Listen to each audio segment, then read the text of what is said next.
పర్వతం నుండి కింద పడేటప్పుడు అప్పుడు అప్పుడు అప్పుడేమైంది కర్ణ?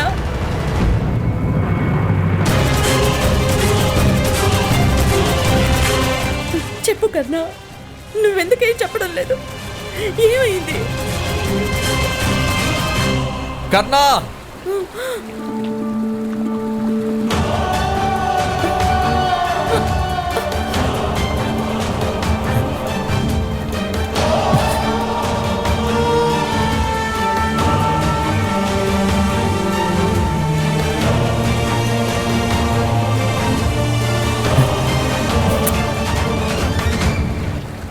ఈశ్వరుని కృప వలన నీకు ప్రమాదం జరగలేదు.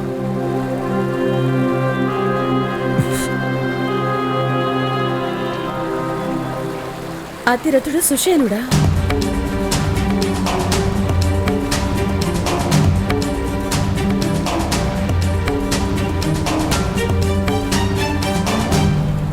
మీరు మా నాన్నగారి రథసారథి కదూ?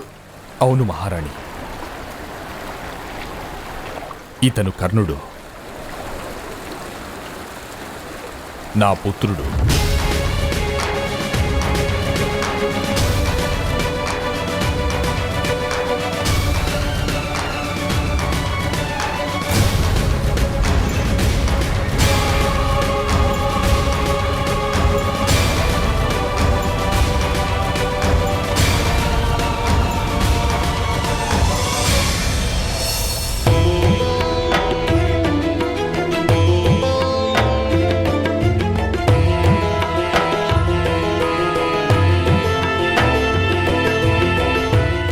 ఏమిటా గొప్ప విషయం?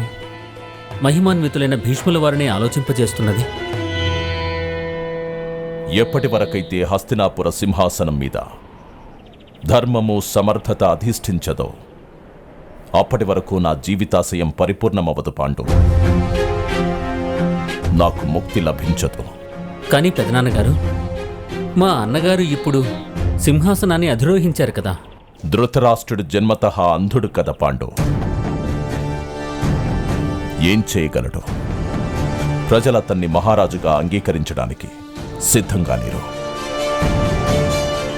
ఇది బాధాకరం, కానీ వాస్తవ పరిస్థితి ఇదే. కుమారా, ఒక పదవి 100 సామర్థ్యాలని దాచిపెట్టగలదు.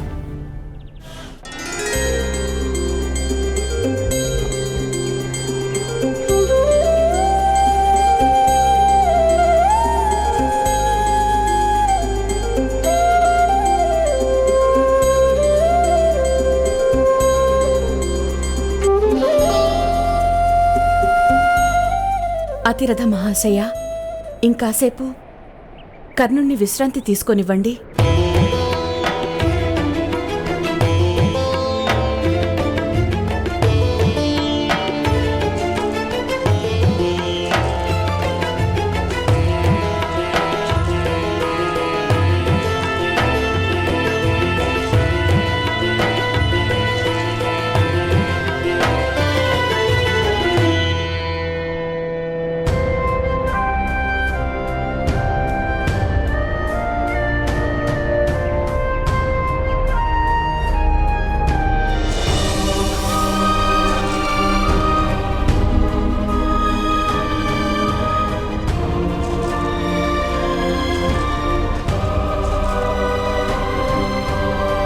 అతిరథ మహాశయ, మీరు హఠాత్తుగా మా నాన్నగారి సారథి సేవలు చేసే బాధ్యత నుంచి ఎందుకు తప్పుకున్నారు?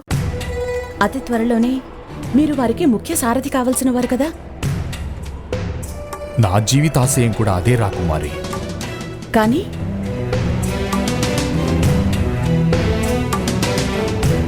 కర్ణుడి సంరక్షణ హిమాలయాల్లో దొరికే వనమూలికలు, ఔషధీయ మొక్కలతోనే సాధ్యపడుతుంది. రాకుమారి, చాలామంది అనుకుంటూ ఉంటారు జీవన మార్గం ఎప్పటికీ సుగమంగా, సులువుగా ఉంటుంది అని. కానీ ఒక్క ఘటన ఆ జీవన మార్గాన్నే మార్చేస్తుంది.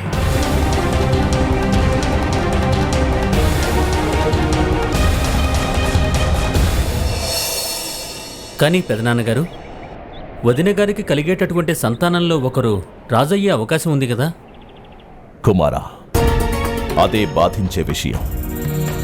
గాంధారి గత సంవత్సర కాలంగా గర్భవతిగానే ఉంది, కానీ ప్రసవించడమే లేదు. లోకులు పరిపరి విధాలుగా అనుకుంటున్నారు ఒక అంధుని సింహాసనం మీద కూర్చుండబెట్టి రాజకుటుంబం ఘోరమైన పాపం చేసిందని. దేవతలు దండిస్తున్నారని అంటున్నారు. హస్తినాపుర పౌరులు హస్తినాపురాన్ని విడిచిపెట్టి ఇతర రాజ్యాలకు వలస వెళ్లడం ప్రారంభించారు.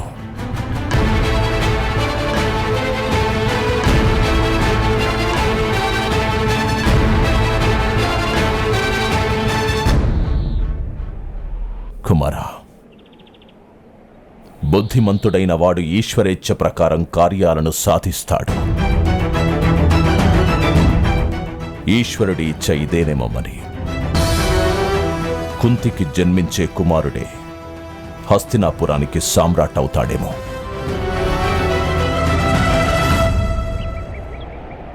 మీ పుత్రుడు ఎంతో తేజస్సు కలవాడు. ఈ పిల్లవాడు ఏదైనా మహాసామ్రాజ్యానికి సామ్రాట్టు కాగలడు.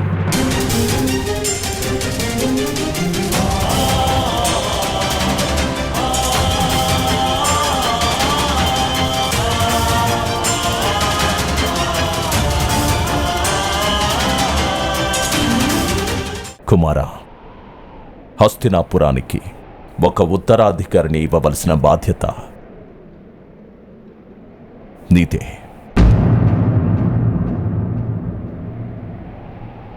ఇది అసంభవం పెదనాన్న.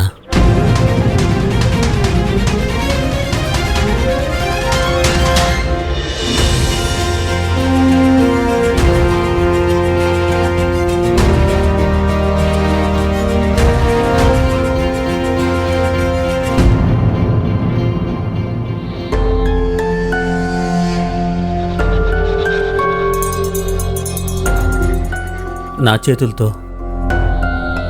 ఋషి కందముని హత్య జరిగింది.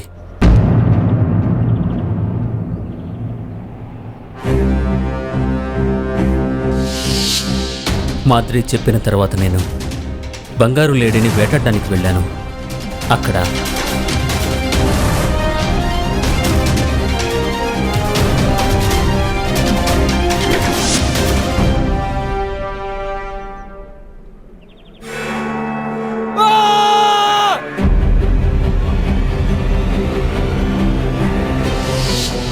పొరపాటున కందమ ఋషికి నా బాణం తగిలినప్పుడు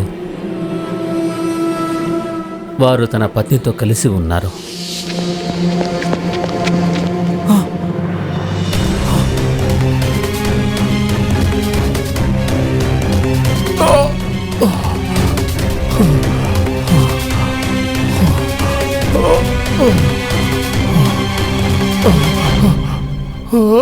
నేను సంధించిన ఒకే బాణంతో వారిద్దరి ప్రాణాలు పోయాయి.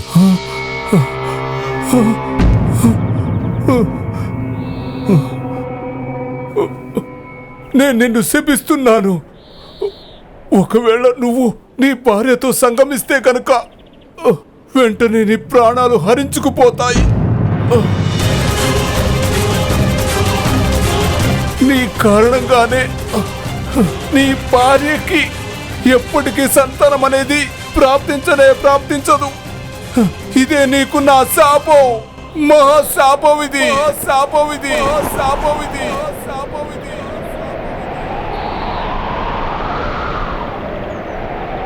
నా కారణంగా నా భార్యకి ఎన్నటికీ సంతానం కలగదు పెదనాన్నగారు.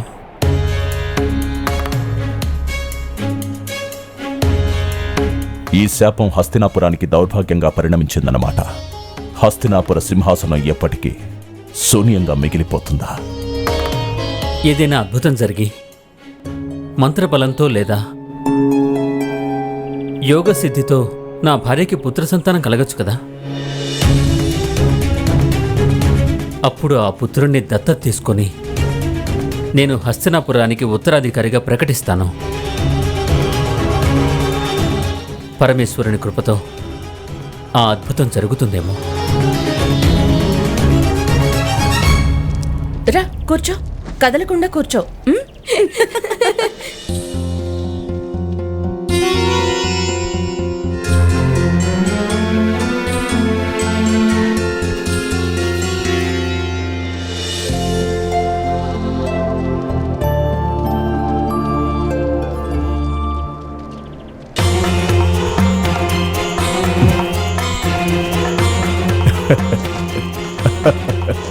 చూడు, కర్ణుడికి ఇలాంటి ప్రేమే అవసరం.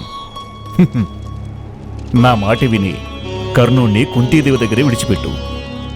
కన్న తల్లి ప్రేమ కాకపోయినా కనీసం తల్లి ప్రేమైనా దక్కుతుంది కర్ణుడికి.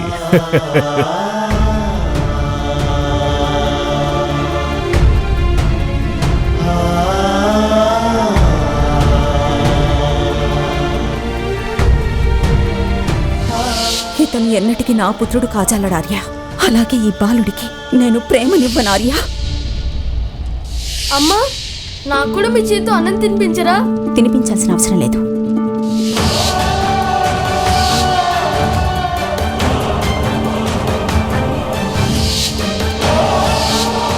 ఈ కర్ణుడు నా జీవితానికి ఓ పెద్ద శాపం. కర్ణ, నా కుమారా, నీకేం కాలేదుగా? నీకు దెబ్బలేం తగలేదు కదా నాన్న? ఈ రాత్రంతా నువ్వు ఈ ఇంటి బయటే ఉండాలి. కర్ణుడికి ఇలాంటి ప్రేమే అవసరం. నా మాట విని కర్ణుణ్ణి కుంతీదేవి దగ్గరే విడిచిపెట్టు.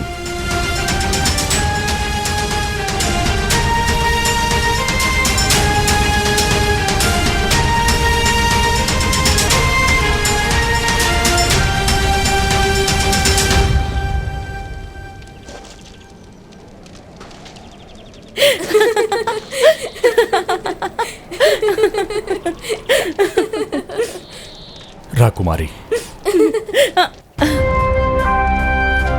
నాకు అనుమతి ఇవ్వండి. మేము వెళ్లాల్సిన సమయం ఆసన్నమైంది. కర్ణ, కుమారా,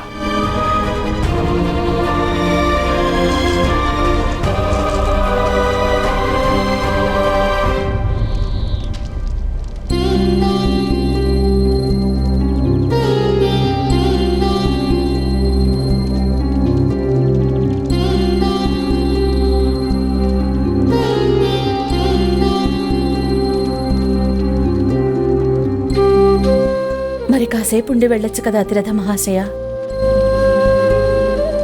అర్ధరాత్రి కావస్తోంది. మీరు తెల్లవారగానే బయలుదేరండి. రేపు తెల్లవారుగానే బయలుదేరితే బాగా ఆలస్యమవుతుంది.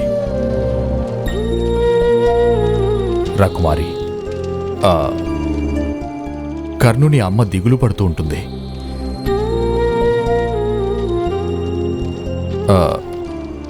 కుమార కర్ణ, రాకుమారి పాదాలకు నమస్కరించు. వారి నుండి అనుమతి తీసుకో.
నన్నెప్పటికీ మర్చిపోవు కదు కర్ణ.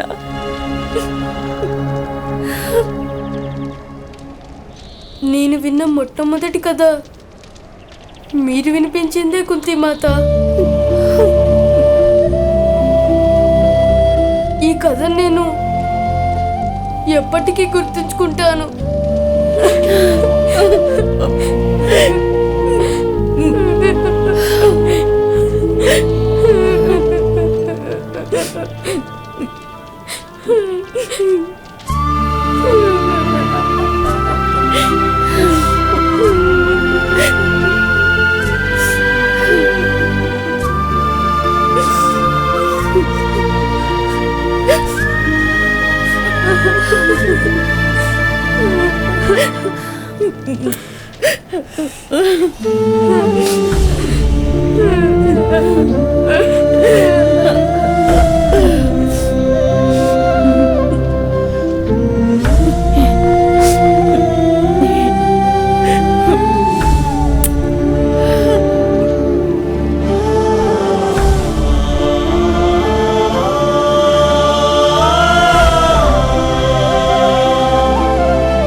కర్ణ,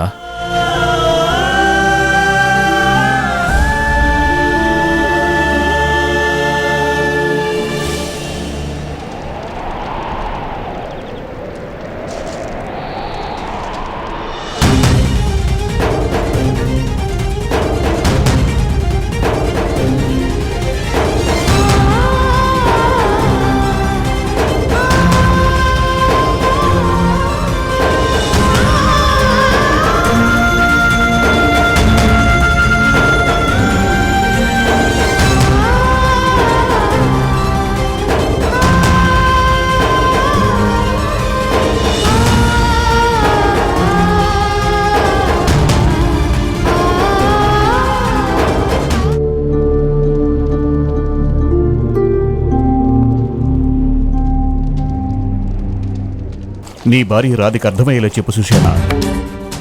తనకి వివరించు మహారాణి కుంతీదేవి తన పుత్రుని ఎంత బాగా చూసుకుంటుందో అని. కర్ణుడు కోపానికి కాదు, తన ప్రేమని పొందడానికి తప్పిస్తున్నాడు. తను ఇంకా ఇలా ప్రవర్తిస్తే నేను పనిచేస్తాను. కర్ణుణ్ణి నాతో పాటు తీసుకొని వెళ్ళిపోతాను. నేరుగా వెళ్ళి ఆ కుంతీదేవిని వేడుకుంటాను. ఆమెకు కూడా ప్రేమ దొరికినట్టు అవుతుంది కదా. ఈ విధి విలాసం ఎంతో విచిత్రమైనది. కర్ణుడికి తల్లి ప్రేమ దొరకడం లేదు, అలాగే రాకుమారి కుంతీదేవికి సంతాన భాగ్యమే కలగడం లేదు. ఎందుకని? కందమ ఋషి ఇచ్చిన శాప ఫలితం. ఒకవేళ పాండురాజు తన భార్యను ముట్టుకుంటే తను వెంటనే మృత్యువాత పడతారు. మహారాణి కుంతీదేవికి ఎన్నటికీ సంతాన భాగ్యం కలగదు. అతిరథ,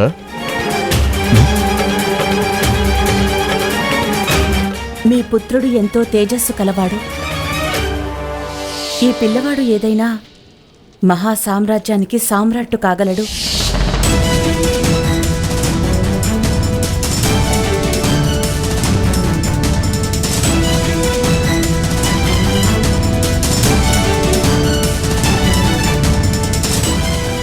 ఇదిగో అతిరథ, అతిరథ.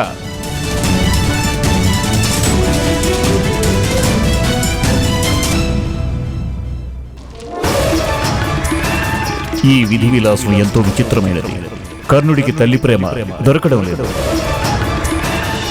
అలాగే రాకుమారి కుంతీదేవికి సంతాన భాగ్యమే కలగడం లేదు.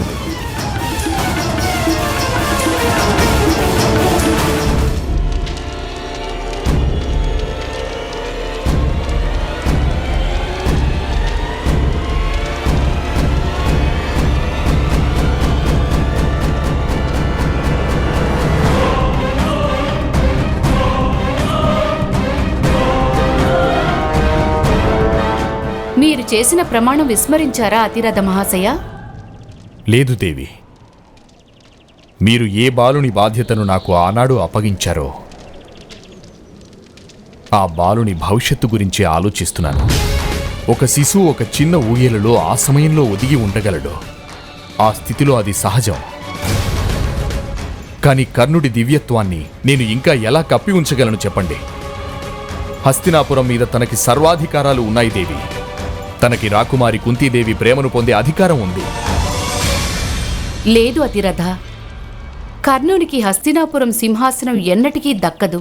ఎందుకంటే కర్ణుడు పాండు మహారాజు గారి పుత్రుడు కాదు కాబట్టి. క్షత్రియుల్లో యోగించబడిన వ్యక్తుల మూలంగా కూడా పుత్రుణ్ణి పొందడం సముచితమేనని అంటారు కదా. అది ఆ పద్ధతి పాటించడంలో మొత్తం కుటుంబం యొక్క అంగీకారం ఉంటుంది. వివాహం కాని ఒక స్త్రీకి పుట్టిన సంతానాన్ని సత్సంతానంగా ఏ పురుషుడు అంగీకరించడు. రాకుమారి జీవితంలోని రహస్యం ఒకవేళ బట్టబయలైతే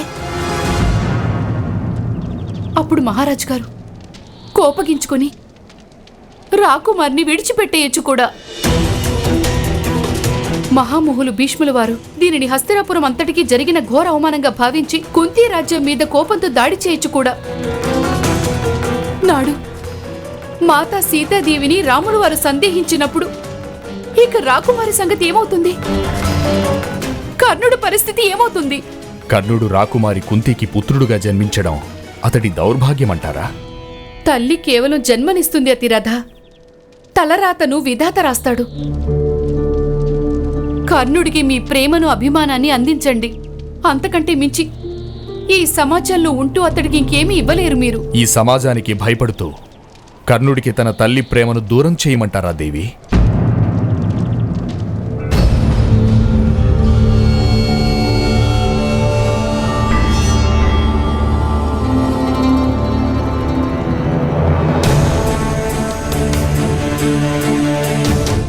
అతిరథ మహాశయ, మీరు వచ్చేసారా?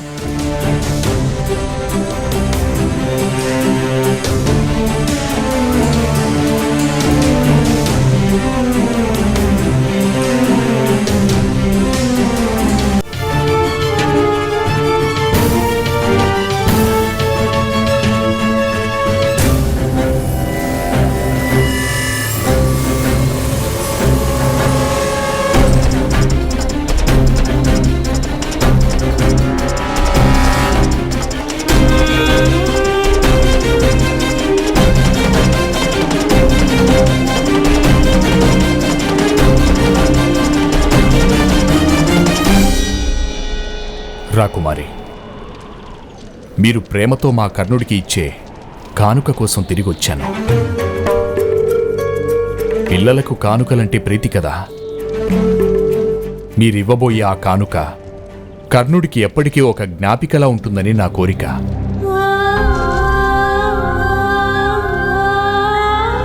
చిన్నారి కర్ణ, నేను నీకివ్వగలిగే గొప్ప కానుకేది?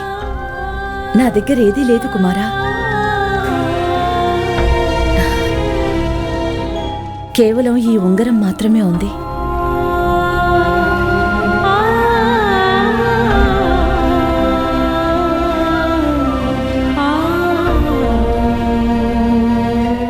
దీన్ని భద్రంగా దాచుకో. నీ జీవితంలో ఎప్పుడైనా ఒకసారి ఈ ఉంగరం చూపిస్తే హస్తినాపురం నుంచి ఒక్క వరదానం పొందుతావు.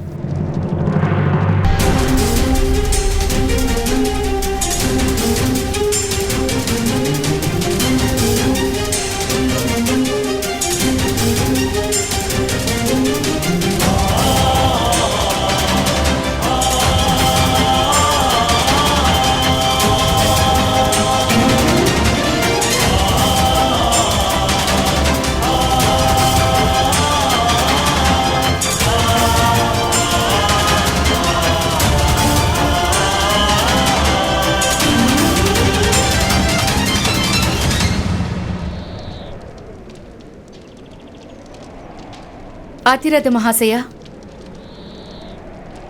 మీరు కుంతీ భోజుల వారికి అలాగే కుంతీ సామ్రాజ్యానికి ఎంతో గొప్ప ఉపకారం చేశారు.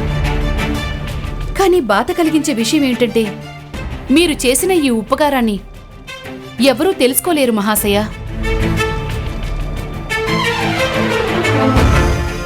నేను కేవలం నా బాధ్యతను నిర్వర్తించాను దేవి.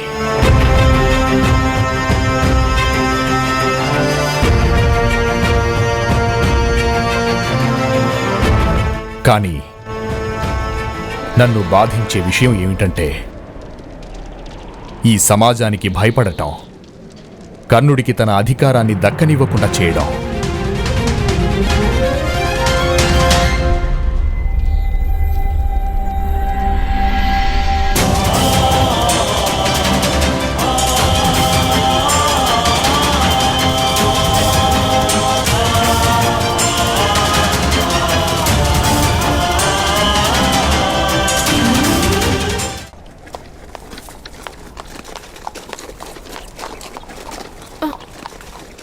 అమ్మా, సోదరుడు కర్ణ వచ్చాడు.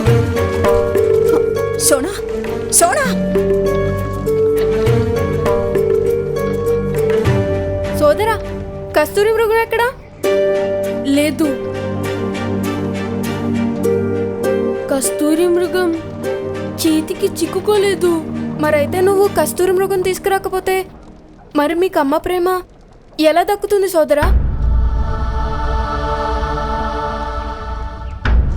అరే, కస్తూరి మృగం దానంతటదే వచ్చి తీరుతుంది. ఇప్పుడు నీ సోదరుడు కర్ణుడు మహారాణి కుంతీదేవికి అలాగే పాండురాజుకి మిత్రుడు శోనా.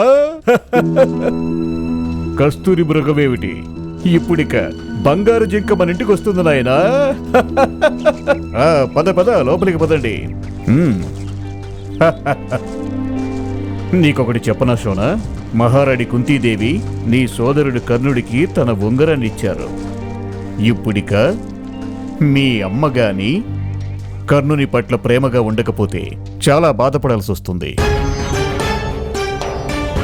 అలాగే పశ్చాత్తాపడాల్సి వస్తుంది.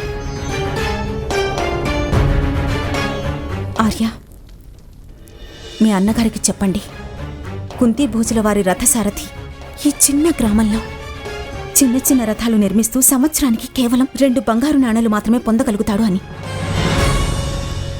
ఇంతకంటే మించిన దరిద్రం ఏముంటుంది చెప్పండి?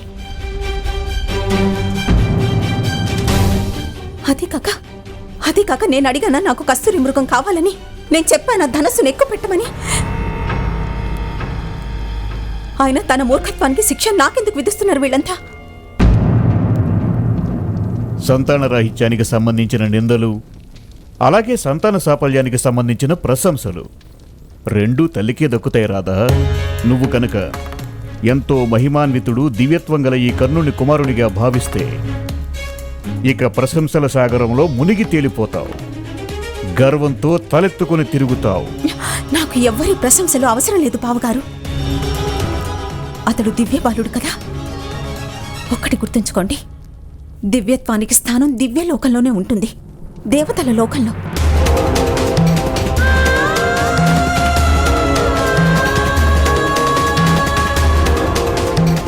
మానవ లోకంలో మనలాంటి సాధారణ మనుషుల మధ్య ఉండదు.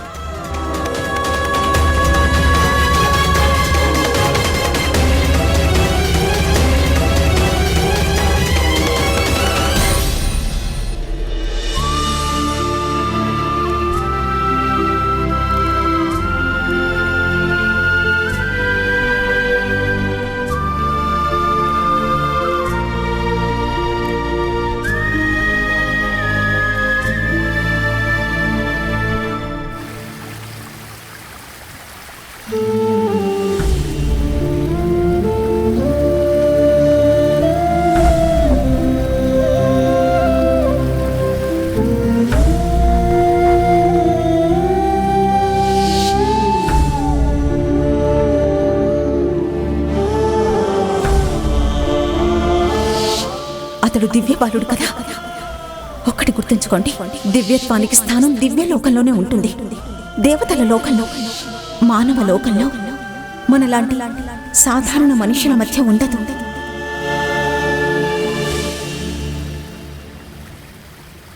సోదరా, ఈ సమయంలో ఇక్కడెందుకు కూర్చున్నావు? మరెక్కడ కూర్చోమంటావు షోనా? పద వెళ్దాం. నీకు తెలీదా ఇక్కడికి పిశాచులు వస్తాయట? నాకు పిశాచాలంటే ఏం భయం లేదు, అయినా నేను మృత్యువుని కోరుకుంటున్నాను. అమ్మ సరిగ్గానే చెప్పారు, దివ్యత్వానికి స్థానం దివ్యలోకంలోనే ఉంటుంది. కానీ అమ్మ కోపం రేపు ఉదయానికల్లా తగ్గిపోతుంది.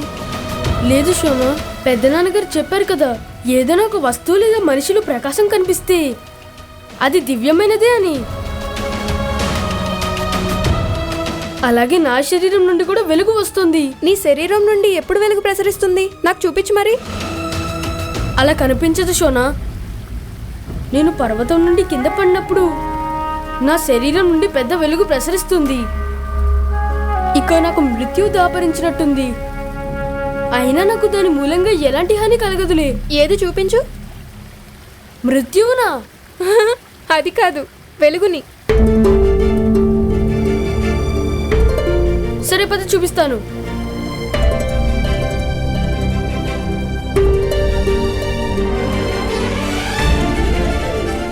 ఇంకా ఎంత దూరం నడవాలి సోదరా?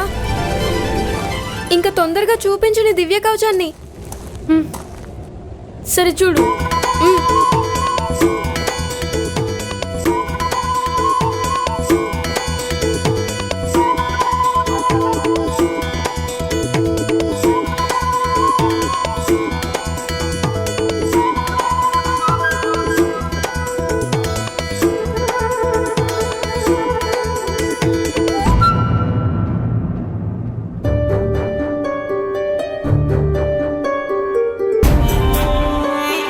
ఆశ్చర్యంగా ఉంది.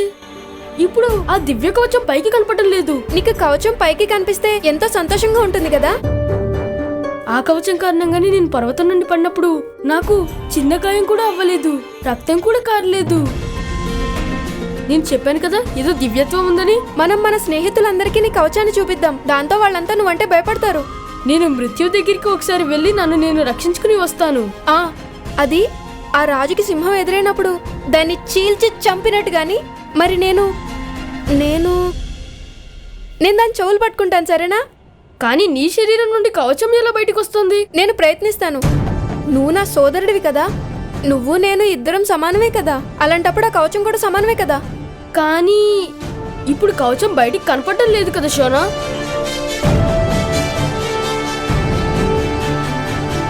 ఒకవేళ పర్వతం నుంచి జారి పడినప్పుడు నేను వెళ్ళి ప్రయత్నిస్తాను.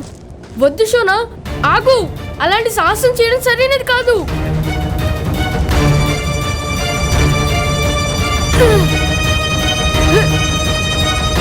శోనా! సోదర కర్ణ, సోదర కర్ణ, నన్ను రక్షించు. శోనా!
సోదరుడి శరీరం నుండి కవచం ఎలా పైకి కనబడుతుందో. అది కాకుండా ఆ బండరాయి పగిలి ముక్కలైపోయింది. కానీ నాకు కర్ణకి ఏ హాని జరగలేదు.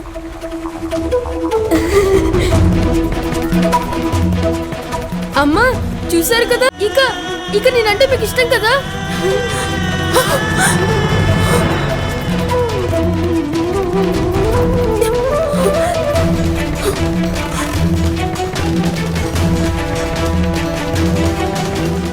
దూరంగా ఉండు,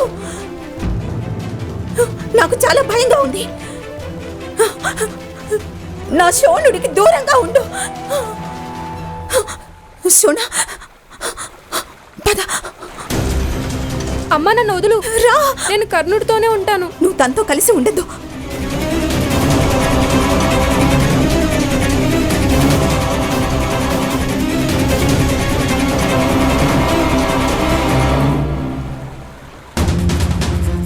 కర్ణుడు దివ్యత్వం కలిగిన వాడమ్మా. నువ్వు తన దివ్య కవచం చూడలేదా? ఇక మనకి ఏ ప్రమాదం కలగదమ్మా. కర్ణుడికి ఏవో మంత్ర విద్యలొచ్చు. నువ్వు కనుక తనతో కలిసి ఉంటే నువ్వు చాలా పెద్ద ప్రమాదంలో ఇరుక్కుంటావు. నువ్వెందుకు అర్థం చేసుకోవడం లేదు శోణ? కర్ణుని కవచం కేవలం అతన్ని మాత్రమే రక్షిస్తుంది. ఈ కర్ణుడు మనందరి చావుకి కారణమయ్యేటట్టున్నాడు. పద.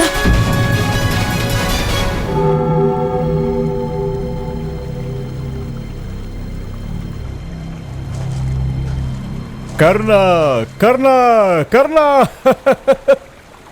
నువ్వు నీ దివ్యత్వాన్ని గురించి నాకు చెప్పనే లేదు కదూ. ఇప్పుడు నీ దివ్యత్వాన్ని ప్రకటించుకోవడంలో నాకు సహాయం చేస్తావు కదూ.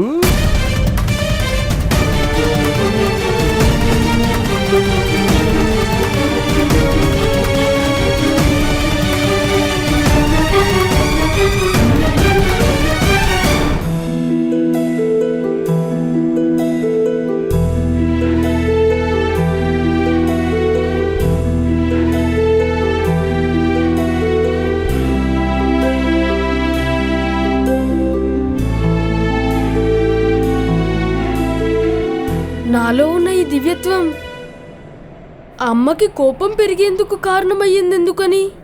యా!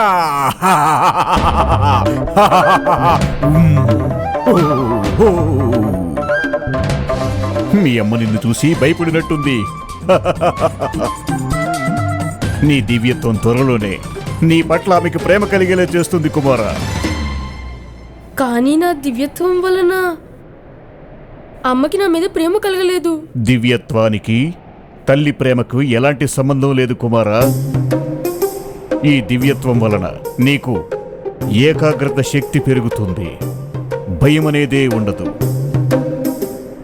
నీలో ఉన్న ఈ దివ్యత్వానికి అందరికంటే ఎక్కువగా మీ అమ్మ నిన్ను ప్రేమించటం ఏమిటి నాయనా? మెచ్చుకుని తీరుతుంది.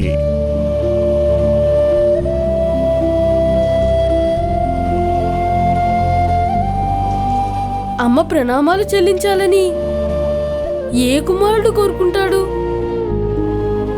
నాకు మా అమ్మ ప్రేమ కావాలి. మా అమ్మ నన్ను ఎప్పటికీ నన్ను ఇష్టపడదా?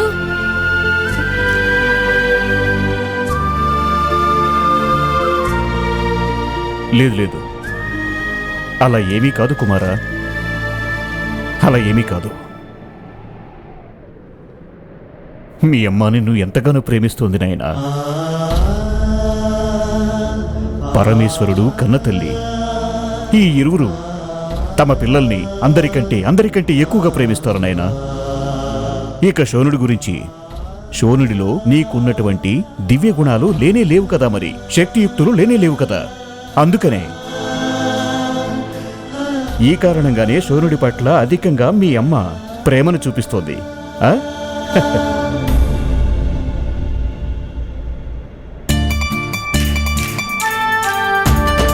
ఈ మాట నిజమైతే శోనుడిని కూడా నాలాగే శక్తివంతుడిగా మార్చేస్తాను.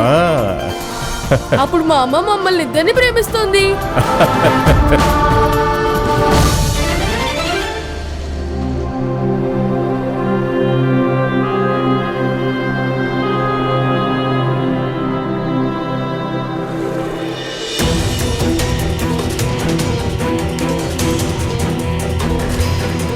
సూర్యనారాయణ భగవానుడు రాకుమారికి అభయం ఇచ్చారు.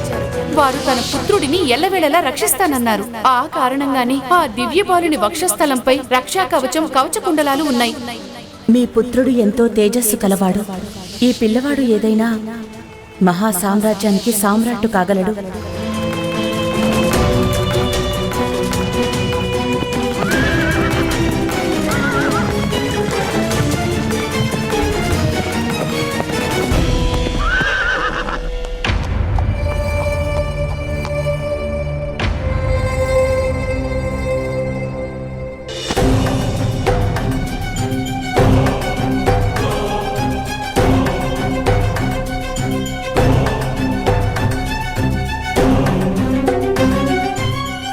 ప్రణామాలు మంత్రివర్య.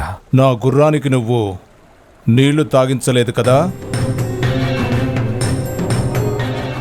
క్షమించండి మంత్రివర్య, నేను ఒక పనిలో పడి మర్చిపోయాను. నేను ఇప్పుడే వెళ్ళి నీళ్లు తాగిస్తాను. ఏ పని మీద తిరుగుతున్నావో నాకు బాగా తెలుసు అతిరథ. నేను నా కళ్ళతో స్వయంగా చూశాను.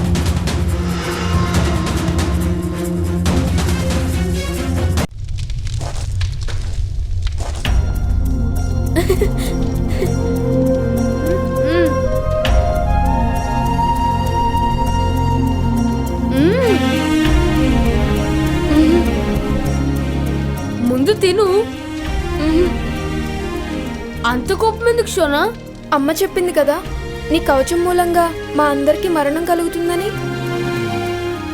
కానీ నీకు తెలుసు కదా, నువ్వు మాతో ఉన్నంత వరకు మమ్మల్ని నా మృత్యువు ముట్టుకోలేదు కూడా.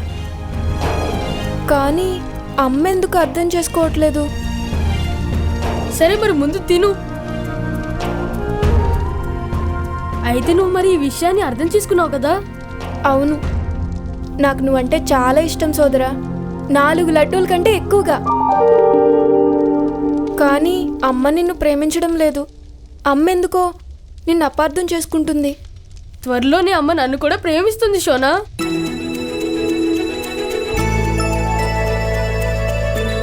నేను అమ్మ ప్రేమని పొందే మార్గం ఏమిటో కనుక్కున్నానులే.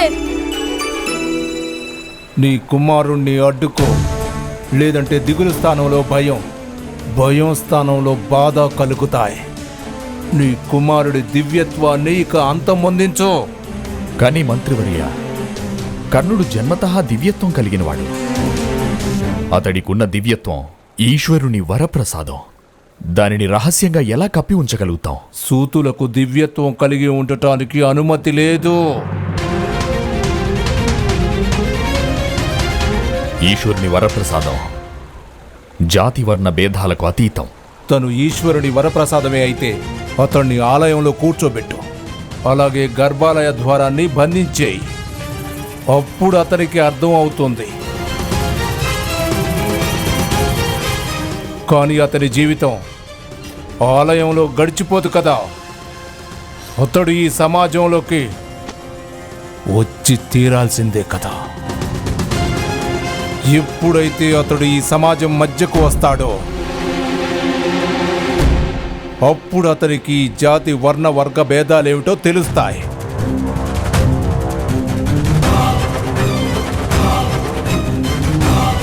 గుర్తుంచుకో అతిరథ, నీ కుమారుడు గనక శక్తివంతుడు అయ్యేందుకు ప్రయత్నించినట్లయితే అప్పుడు పరిణామం చాలా తీవ్రంగా ఉంటుందని తెలుసుకో.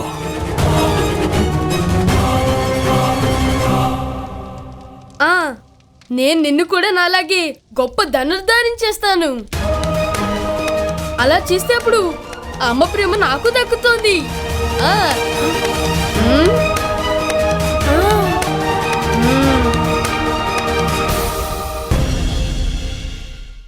ఎందుకలా వ్యర్థ ప్రయత్నాలు చేస్తున్నావు కన్నా? మా నాన్నగారు చెప్తున్నారు ధనుర్విద్య సూతులకు చెందదట కదా.